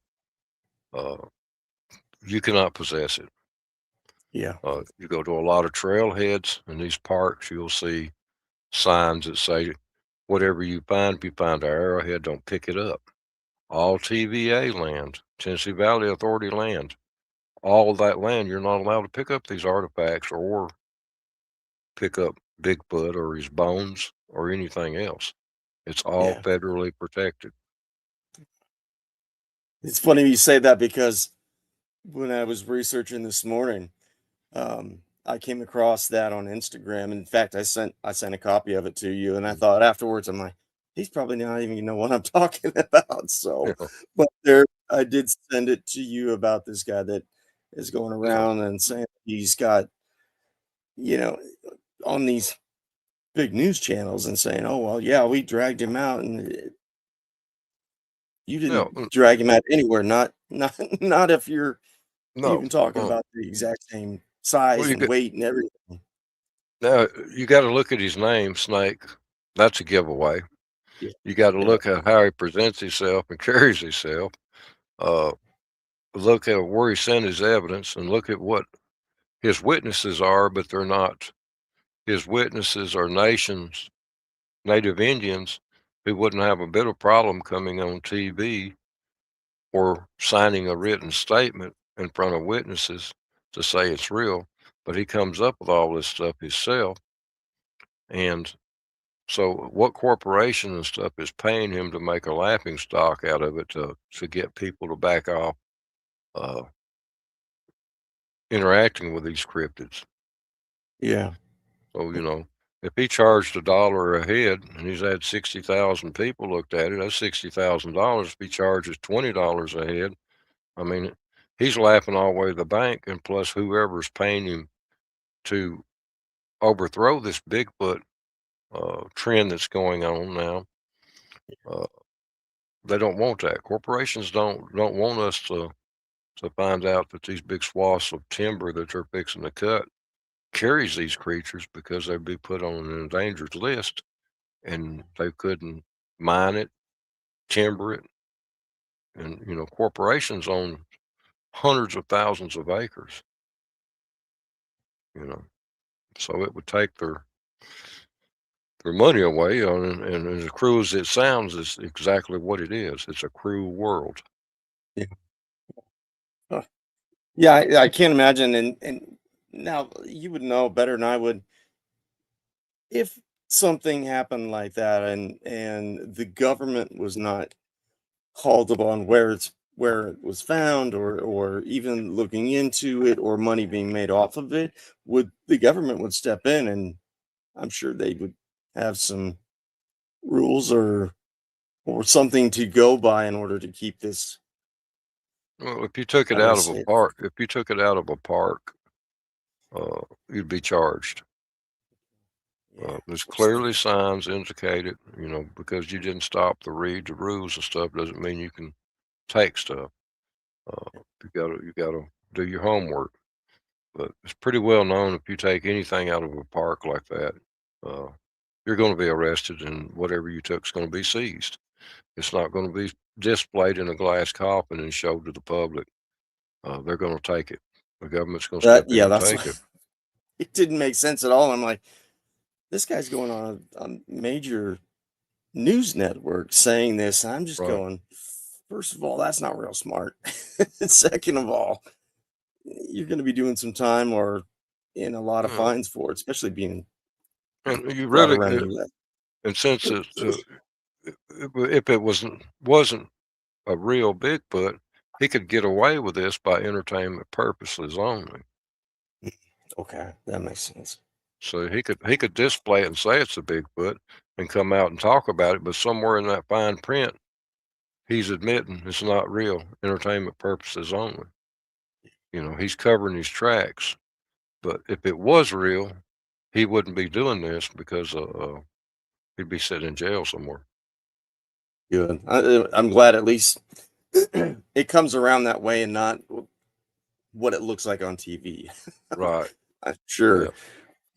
Is there anything else that you would say that you want either researchers to know or people in general about things that we're doing or what we're allowing to happen, or something that we don't normally see or hear that you would Yeah. understand? If you have an encounter and you're not exactly for sure what it is, give it its space. Don't try to encroach on it. If you have one coming around your house, he's getting into stuff, but he's not really bothering you or anything other than scaring you bad, let it be. Give him his space. He'll move on. He'll move on. And if he don't, make him part of your family. Hey, that's just Sam over there in the woods raising cane tonight. We're still barbecuing out here and eating. Just, just like you would any other animal. Don't be out there hand feeding the bears, because one will take your hand off. Don't domesticate them to where they're in your face every time you turn around. Uh, Bigfoot is curious. Uh, Talk out loud. If he's in your backyard, you're on the deck or whatever, and homeowners know. I mean, there's so many people out there that know what Bigfoot is, but they're not going to talk about it. Just talk out loud. Let him know your voice and stuff. And they're curious. They'll check you out, but they'll move on after a while. There's one guy's got a his son become obsessed because he seen one in the backyard and he put out a camera system and stuff, and you can see the Bigfoot pick up the cat and hold the cat in its arm, and there you hear them on the camera going like, "He's going to kill our cat. He's going to kill him." But he sets the cat down and walks back in the woods, and he's a regular backyard. So they just leave extra tomatoes and stuff out. You know, people say Bigfoot don't like tomatoes. Well, tomatoes are fruit. It's not a vegetable. Bigfoot eats tomatoes. Exactly. Exactly. Anything else you would want people? I mean, people have been looking for answers to this for a long time. So when we have somebody that has a knowledge and the idea, we don't have a clue on some of the stupid things we do as humans. So, is there any other things that you Yeah, might? if you go into the woods, clean up after yourself. Uh, Amen. don't throw your water bottle down or your Coke bottle down, and only do that if you're experimenting. Bring in a full Coke, bring in a full bottle of water, and set it somewhere to where you can actually get prints and stuff if you're looking to find one. But once you become a knower, that no longer matters. Footprints and stuff no longer matter. It's the interactions you have that matter to you. Don't be scared. Don't run as soon as you see one, because uh, natural instinct. Uh, if I'm out beside my house, whether I'm weed eating, mowing, or something, somebody comes around the corner and sees me and takes off running, I'm naturally going to drop that weed eater and run around and see what he's doing. That's just a natural instinct.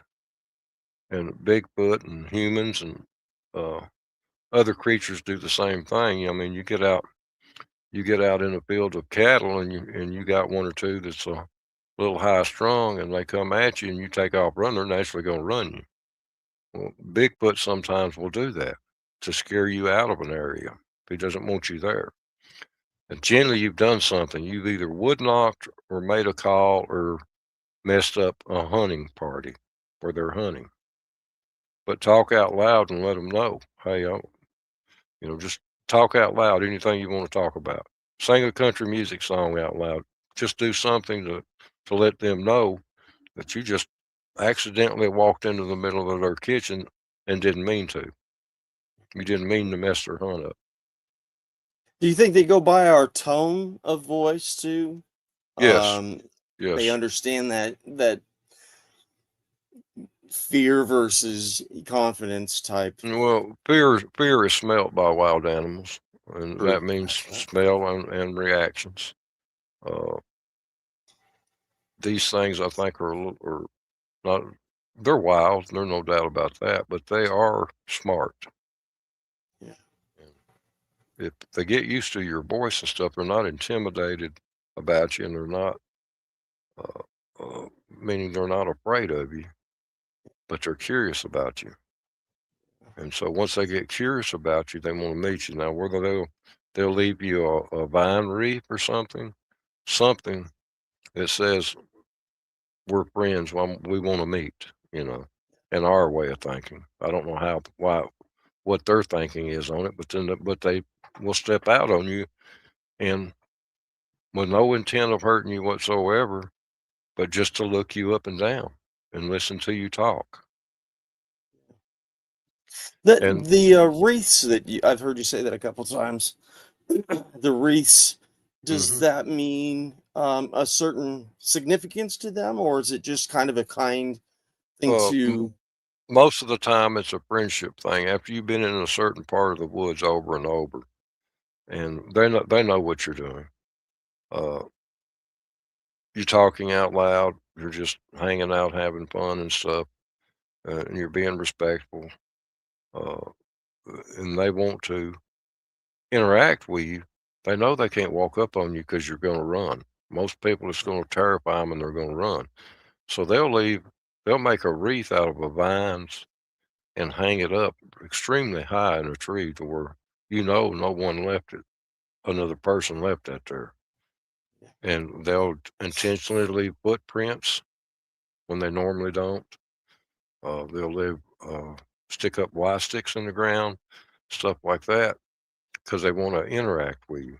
Their curiosity has got the better of them, and so you have good encounters. Wow, that's incredible.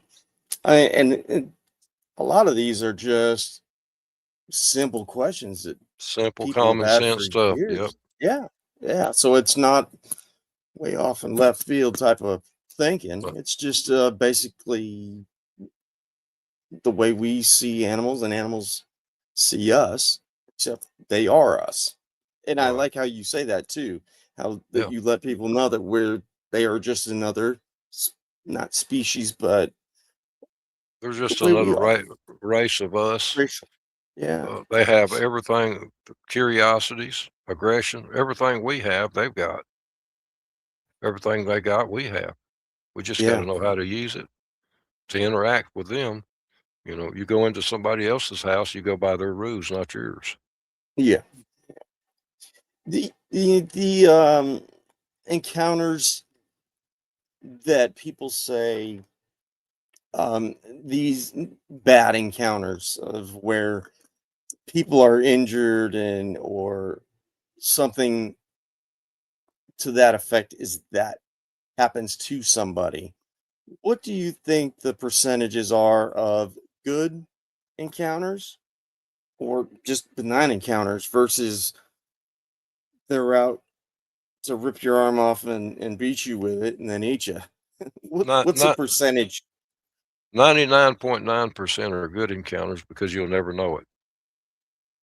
That 0.1% is when you actually get hit by one of them or hurt by one of them, and that's generally because of what you did or somebody else did. Yeah, See, but a lot of perfect. times people out here hiking and stuff enjoying the outdoors, 99.9% of the time they walk within feet of them and never see them. It's incredible. Incredible. All right, well, should we get some of these questions done here? I don't think I've ever seen this many people in the chat All right. before. So we must be doing something right, Bruce. Yeah. All right, let's see here. Wow, we got Larry, we got all the guys on the panel on. Let's see, I saw one here. Where was it? Okay, Larry's got one. He says, how much longer do you plan on going out looking for cryptids? As long as I possibly can, and um, I've got some that are easier to get to, and I've got some that are harder to get to. Uh, since I've been dealing with them for 56 years, I just have recently come out on podcasts and stuff talking about them because I've seen the tremendous growth we've had in Tennessee, and that many people are going to have more encounters, and they need to understand that they're one of us. Let them be. If you corner one of them out in the woods or something other, you're probably going to have a bad reaction. But how you carry yourself and react is going to determine whether you get yourself hurt or not. Yeah. Oh, and you have a special bond with them. Right. Uh, we see through you, and I've seen people just turn 180 degrees saying, wait a minute, if we walk up on one of these and we share, like Bruce does, we're not going to get killed. Right. Yeah. Yeah. But then you got Yeah. those people out there that say, "Oh, if you come across one, you're dead. He's going to eat you." Well, no, Yeah. that's not true. It's not true. You That's know, awesome. That's what I'm glad to hear you say too, because yeah, you guys are getting and unfortunately, I've heard from many people in Tennessee that the people that are all moving out there are from California. we're getting a Well, lot from everywhere. Florida, yeah. California, we're getting them from everywhere. New York, everywhere, Oh, and wow. they're building in places that even farmers wouldn't even build a house, but Yeah. they're doing it. And uh, but to answer Larry's question, yes, I'm going to go as long as I can, health wise, and and try to educate people to not go out there and shoot these things and get yourself in trouble, or hang them on the wall for a conversation piece, or trying to make $1 million. Let them be, because just think of them, like I do. They're people.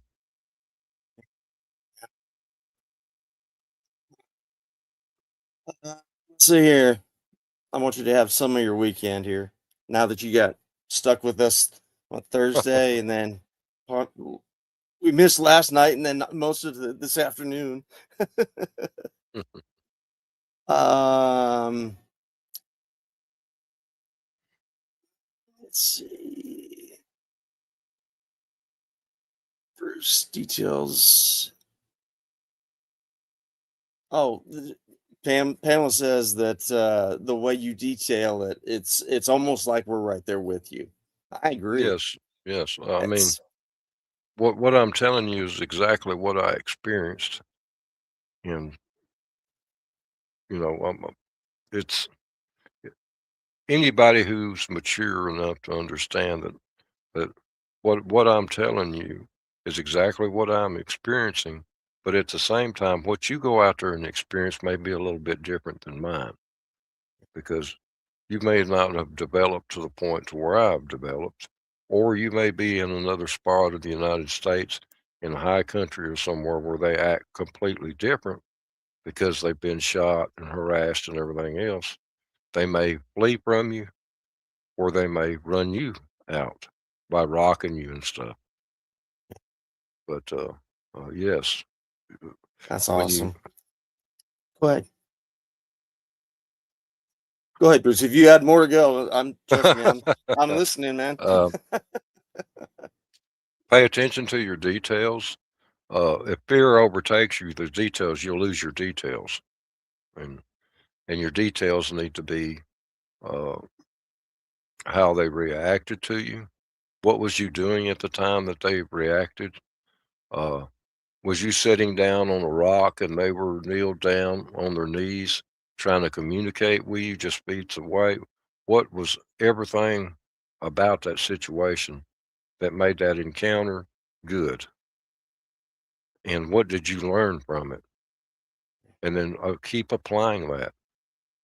And then it'll be the next thing you know, you'll be walking through the woods with Bigfoot and dogmen and everything else around, just nonchalant, carrying on the conversation, singing a good country tune, and not a care in the world, because they don't scare you.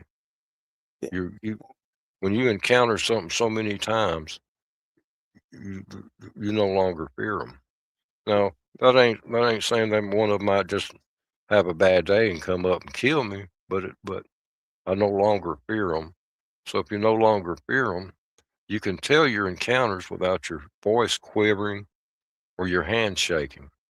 Generally, when you deal with people on their first encounters, and some through many encounters, their nervous system can't handle it, and that's a natural process. You just got to train yourself to overcome that. You would trust them over running into a person and talking to them. I imagine anymore with If you would I trust if I one of was them three versus us. yeah, if I was 3 miles deep in the woods and there wasn't another soul around, and a man walks up, yeah, my gun's going to be in my hand. If a Bigfoot walks out, my gun's going to stay in its holster. Yeah, yeah. Isn't that scary that it's Yep, come to be like that? yep. Gosh. Let's see here. I guess they missed the put it all in caps so that we can go back through and answer the questions. Um, let's see. Yeah, there's a lot more people in here than we thought. Jessica's in here. Larry. Hey, Jessica. Hey, Yeah. Larry. Lori. Lori. Pamela. Hey, Yeah. Scott. Pamela. Hey, David Scott. Stratford. David. Let's see. Oh, here's one of my questions for you. Well, I've been asked this before too.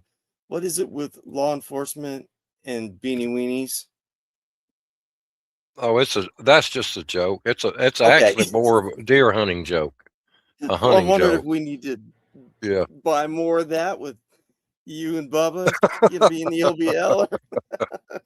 And we also have another guy too, war Yeah. criminal, that he just told me that he's a police captain too. So Yeah. they'll all be down there. So Yeah. there's not many questions. Just talking between the amongst of them here. I've read where Border Patrol agents have seen Bigfoot and Dogman and found people unalived by unknown animals. Were they were storming the borders? Does that sound familiar? I don't think so. Mm, No, I It's don't it's know. hilarious. I'll post it up for you so you can see too. But I've read that Border Patrol agents have seen Bigfoot and Dogman and people alive by unknown animals. 90% Women of with that is children. 90% of that, Larry, is people come across that border and they have to pay to cross, and they're brought across by people called coyotes. They've been taken 2 days out into the desert, and uh, that night while they're getting ready to lay down and rest, and they drink the last bit of their water, this person points that way and says, "Walk 3 hours tomorrow after daylight that way, and you will be in downtown New York City," which is a lie. These coyotes turn around and get back across the border. These people die from environmental causes, and then the animals eat on them. Mm, makes good sense. Yeah. Wow. I always wonder, Bruce, what. All right, let's do this. What would the government gain from keeping Bigfoot a secret? What wouldn't they gain? Yeah, We've that got they've got everything to gain. well, you've got all these corporations. We have to have structures to build homes. I mean, we have to have timber or minerals. Uh, all this is done by corporations, not so much the government. When you get into uh, the District of Columbia, Washington, D.C. is not a state, so it doesn't abide by the laws that we have to. So lobbyists could go up there and buy senators and congressmen votes legally. And those lobbyists are sponsored by mega corporations. And those mega corporations are timber companies, mineral rights companies, gold companies, petroleum companies, and so on. So there's just so much that the government can do to protect these cryptids, which they do all they can, and they might try to make that understandable. But a lot of times they don't know if a big corporation's uh, hired a kill crew to go in there and kill them to get them out of there, and then Yeah. they end up in somebody's private collection in their basement or wherever. Yeah. We have strayed big time. Gosh. Jessica. Oh, that's Larry.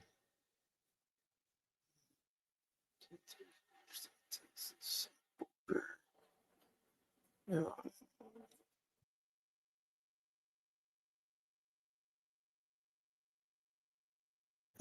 Okay. Yeah, I guess we're pretty much. Respect, vital. Stewardship and respect are vital going forward as humans, Pamela. Definitely. Yep. Uh, okay, here's one. Do you feel you've been adopted by a clan or more than one clan of Bigfoot forest people, Bruce? Same with Dogman. Uh, well, I don't know if we could say adopted, but I've been put in as family members to uh, clans of Bigfoot. Um, I've been accepted by dogmen, but I still don't 100% trust them like I do a Bigfoot. Yes, I mean, there's still things about me that the public don't know. In my experiences, especially with Bigfoot. Uh, but yeah, they've taken. I've got more than one clan that's taken me in and will protect me. Now, with the dogmen, is it just because you haven't had as many encounters or experiences with? I've had a lot of encounters with them, but dogmen, they do group up from time to time, but they're more loners. They're not. They don't interact very well. Just by being a loner species, or just They can be more aggressive, oh, but not hurt you. But if you didn't back up and move away, bad things could happen quickly. gotcha. Just don't run. Just talk out loud and start giving them their space. You Yeah. know. Now walking backwards, not running, right? Just Right. kind of stepping back Right. and from the situation. Yeah. So they do have that tendency if it's um prey, the prey instinct of Yes. um They're part thing. wolf. So yes, you would have a natural instinct. They're quicker on you about your fear and about your running than a Sasquatch is.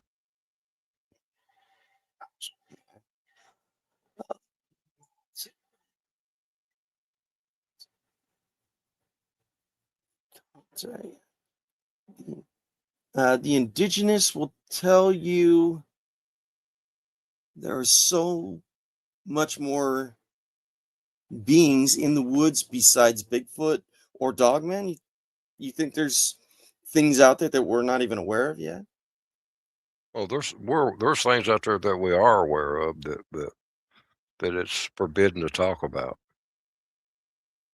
I have a SEAL friend that had said that same thing. He said, "Hey, if you knew what was out there, nobody would ever leave their homes."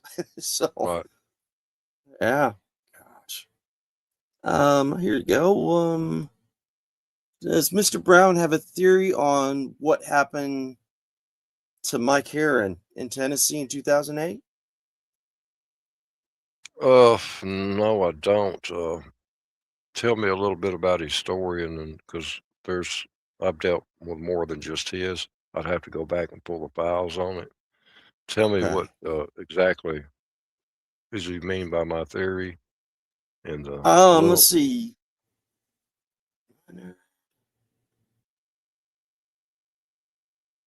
Oh, that's the only one comment he made. But I think he was the one that went missing, and then they found his wallet, his ATV. Mhm. Nothing was missing except for him. But Would it that be found a him court? Yes. hundreds of miles away. Yeah. Uh, we really don't know what happened there, to be honest with you. We really don't. We don't know if he might have. There's so many things that could have happened. Could he walked into a porthole? Yes, I guess that could have happened. Could he have eaten a plant or a berry that caused a hallucination that he wound up uh, a lot further away than somewhere else that he shouldn't have been? Did he get picked up by unidentified flying objects? We just don't know. You know So there's more than just cryptids involved. exactly. If Yes, that's what it was. Wow. right. I don't think it'd be a cryptid that done that. I think it would be more of a. You'd have to get into more of a paranormal UFO. Uh, Or even a even cartel. even he could have met somebody there and eat some wild mushrooms, and the guy took him that far and dropped him off. We just don't know what happened. I'm just theorizing it. Yeah. No, I hear you. We've had a lot of people ask about that too, and Yeah, it's too wide open to know about. yeah. Too many scenarios could have happened right there. Yeah. Could have went in so many different directions.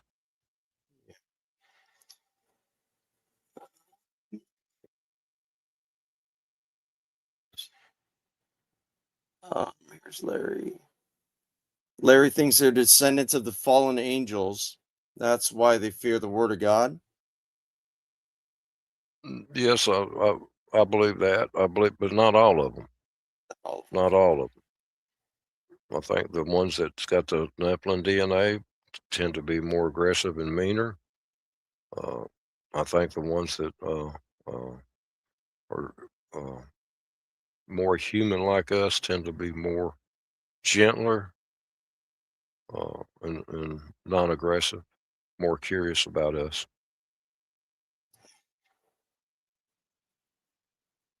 um,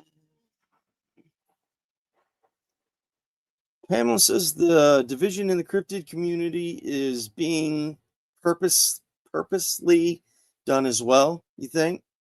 Oh yes, yes. There's let's see, how do I put? I don't want to make a bunch of people mad. You know what I mean? Yeah. No. I know. Uh, there's jealousy out there. Some people have never seen one. Some people have seen 30 or 40. So there's a lot of jealousy going on. Some people try to corner the market, so to speak, Oh, that have all the big encounters, have all the not so much encounters, but I have all the books, shows, stuff like that.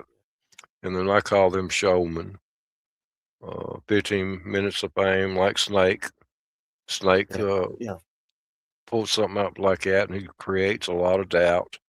And then, of course, and getting back to Pam's question, in the Bigfoot world, uh, some researchers don't want to accept learning any more than what they 100% believe, and they're being thick-headed, and they're not uh, participating at the round table to uh,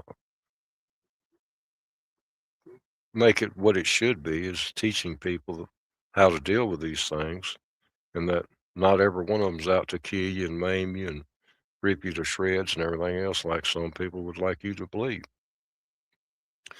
Uh, Personally, with my experiences, I've got attacked heavily. I come out in 2025 and drop right back out of the scene. A good friend of mine calls me up and talks to me and talks and tells me, "Hey, people need to know this. You know, there's being more sightings and stuff. They need to know your interactions." So I come out and talk about it. But do I get hit hard for it? Yes. I get people out there, armchair warriors, and I get people that's in the cryptid world, big names, attack me hard. And people that I've grown to know through the podcast and friendships that will tear me apart to my back. I mean, they'll stick a sword in my back every time. And I Jeez. think it's a shame that's going on because uh, I understand the cryptid world has blown up in the last 4 or 5 years. I understand that I can tell you personally, I have never made one red cent off of doing this. Uh, I've not written any books. I've not done any conferences. I've done one town hall with Daryl Denton. It was free to the public. Nobody was charged. Scott Hunt put that on. Uh, but most people think that you're cutting into their paycheck and stuff when you're not, you know. So Jeez. Yeah. No. Yeah. And it's scary that you can. I mean, I guess we can all see it, that we've been doing this enough to know that those are the problems. Those are the people that are the problem on a lot of this. they'll And say, I come on your show. You have never yeah, paid me a penny. We do this because we care for each other and we care about this cryptid world. And our knowledges, we pass it around. We learn different ideas, and we have a great time in doing it. And we don't live in fear about it, you know. But there's some people that want money just to come on a podcast, tell their story, and put it. And they use counterfeit names in the chats to attack the guest, to attack the podcaster, And some people say trolls. No, these are not trolls. These are people that are part of the cryptid world that want to stay on the top.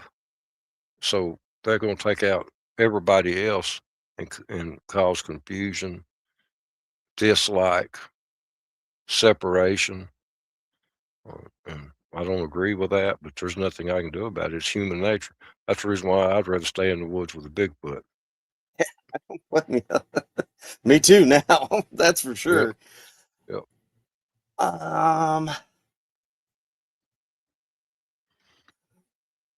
Gosh, man, we have a ton of people.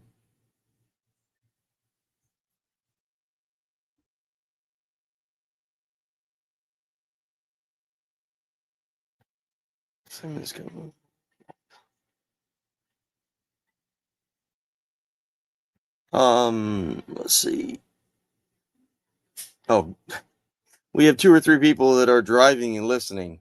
So Oh, okay. Well, hello to them, and y'all be that's careful out okay there. too. Yeah, Matt Langford.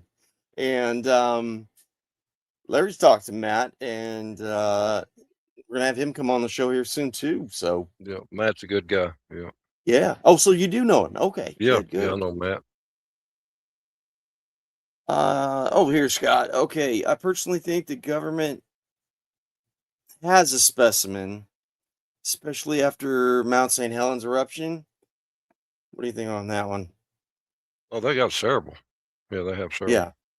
You think they've had it or They've had it. prior Yeah. to Mount St. Yeah, Helens they've or got several. I mean, you've got them hitting cars, trains, everything else. So they've got specimens, and I'm sure they got breeding specimens. oh yeah. Uh,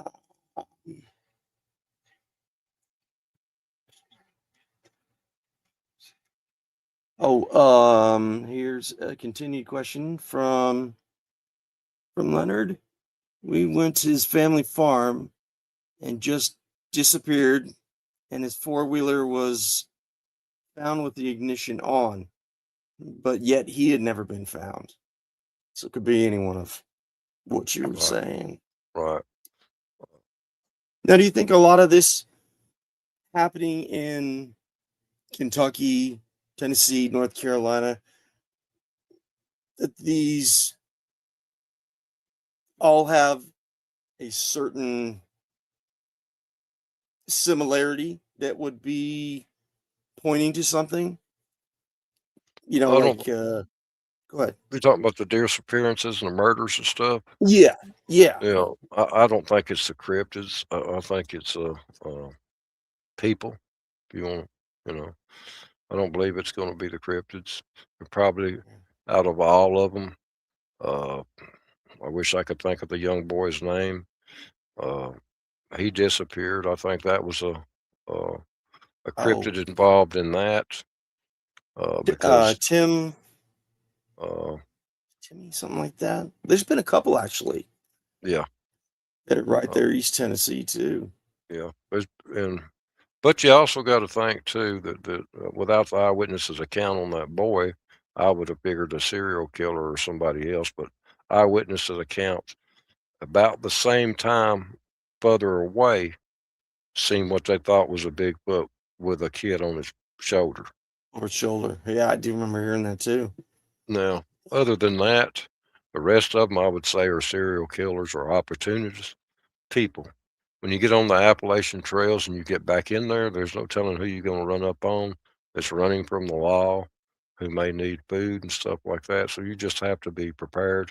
That's the reason why if you go into areas like that, especially state and federal parks, always go in a group or at least two of you.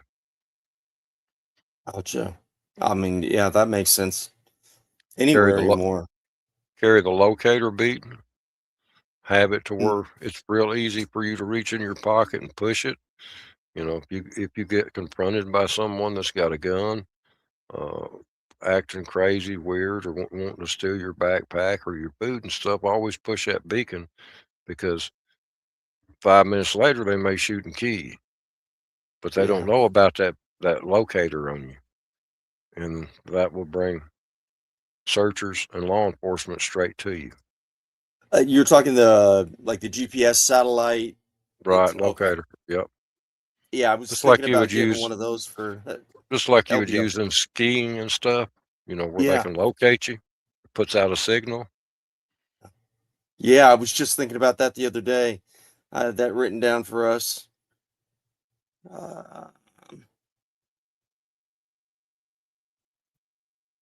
Here's one. Here's part of one.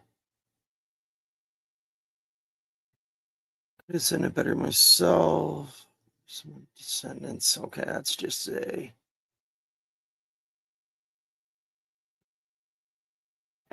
Oh, Larry says he was referring to people trying to take you out or whatnot. We got your back. We Okay, always I got your back, appreciate, brother. We always got it. I appreciate that. You attacked in our chats. We're gonna throw down the blockades on your ass. Thank you, Larry. Yeah. Oh, here's another one for Scott. I think too that the Cantar Giants hold the key to Bigfoot's DNA and origin. You think? They hold the key to the Nephilim origin. Yeah. Yeah, I do. And I guess that's it. Matt's ducking out, and that was the last question. So we'll let you have the rest of your week, Bruce. All righty. Well, I appreciate everybody in the chat and everybody for asking questions. I appreciate you, Daniel and Larry and Cryptid Wrangler, for letting me be part of y'all's group. And We're happy to have you, man. It answers a lot of questions and even gives us guidance on helping others out. Like I said, though, I don't know everything. I'm still learning too. Oh yeah, you know a hell of a lot more than we do.